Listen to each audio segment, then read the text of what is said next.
If you really want to get a handle on where this war in Ukraine might be heading, you've got to try to get inside the Kremlin's strategy. So that's what we're going to do. We're diving into a new assessment from the Institute for the Study of War that tries to decode Vladimir Putin's real endgame, and maybe more importantly, why he seems so absolutely convinced that he's winning. Let's just start with this quote from a Kremlin insider. It really cuts right to the heart of the matter. What it's telling us is that for Putin, his commitment to this war has become absolute. It seems to override pretty much every other geopolitical calculation, including what happens with the United States down the road. So, what does Putin actually want?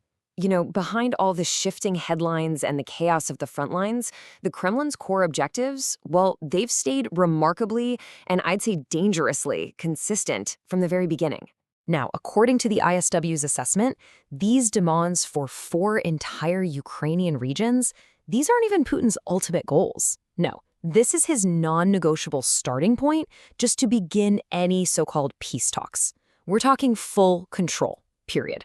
Anything less than that, it's apparently not even on the table for discussion. Now, normally, when you hear about Kremlin insider leaks, you probably think, aha, the system is cracking, right? A sign of dissent, maybe weakness. But analysts at the ISW argue it's the exact opposite. They believe these are very calculated leaks, part of a deliberate information operation designed to manipulate how the West sees this war. And the goal of that operation seems to have 4 parts. First, they want to make these absolutely massive demands for 4 entire regions seem, well, reasonable. Second, they want to get Western policymakers so used to hearing them that it becomes normalized, to socialize the idea. Third, it's about projecting this unshakable confidence that Russia is going to win. And finally, and this is the really crucial part, to break the will to fight, both in Ukraine and among its allies. It is pure psychological warfare. And this quote gives us a peek into where all that confidence is coming from. According to an insider, this is the kind of assessment being fed directly to Putin. Now, whether it's actually true, that's a whole other story. The ISW points to this culture in the Russian military of sending overly positive reports up the chain of command. And this creates a really dangerous feedback loop, where Putin's belief in victory just gets stronger and stronger, no matter what's really happening on the ground. Okay, so how does this confident all-or-nothing mindset translate into actual moves? Let's take a look at how this plays out when we compare Russia's strategic talk with the hard reality of what's going on. You see this really fascinating contrast. On one side, Russia makes a big show of pulling out of the INF Treaty. That's a key Cold War-era nuclear missile deal. But as the ISW points out, this is mostly symbolic. Why? Because they've basically been violating it for years with missiles they're already using in Ukraine. But then you look at Ukraine's allies, and what they're doing is concrete, tangible support. And that support has some serious cash behind it.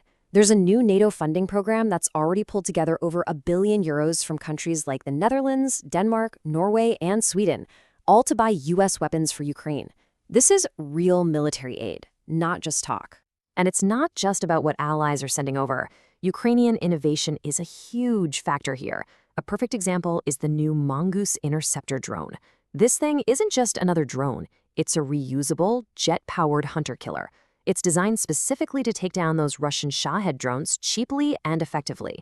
It can apparently take out 10 to 12 Shaheds in its lifetime, which is a total game changer for cost-effective air defense.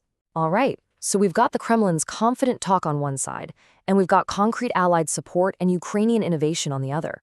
But what does the battlefield itself actually look like? Does it really match the Kremlin's prediction of a crumbling front? This map here gives us the big picture, and the key term from the ISW report is foot pace. Even with some gains here and there, Russian advances are a slow, grinding crawl. This is not the rapid collapse that's being reported to Putin. This is a brutal, attritional fight for every single town, every village. So, where's the fighting hottest? Well, if we zoom in, the main Russian effort is focused right here, in Donetsk Oblast. The battles for key towns like Chasiv Yar and that push towards Pokrovsk, that's where Russia is throwing most of its military might right now. And this frontline snapshot really shows you just how contested it all is. It's a real mixed picture. Near Chasiv Yar, for example, geolocated footage actually confirms recent Ukrainian advances. But then near Toretsk, Russia has made some small gains. In the Lyman sector, they're reportedly using these desperate motorcycle attacks and taking heavy casualties every single day. And around Pokrovsk, it seems Ukraine's superior drone operations are really slowing the Russian push. The bottom line is, it is a bloody back-and-forth grind, not a Russian breakthrough. So if the war is just this grinding slog, why is Putin so unwilling to negotiate or de-escalate? Well, This brings us to the main takeaway from the ISW's analysis. Putin has essentially built a strategic trap for himself. He did this in 4 pretty deliberate steps. First, he framed the war not as a choice, but as an existential battle for Russia's survival. Second, he nurtured massive public support for that very idea. Third, he re-engineered the entire Russian economy so that it depends on military spending.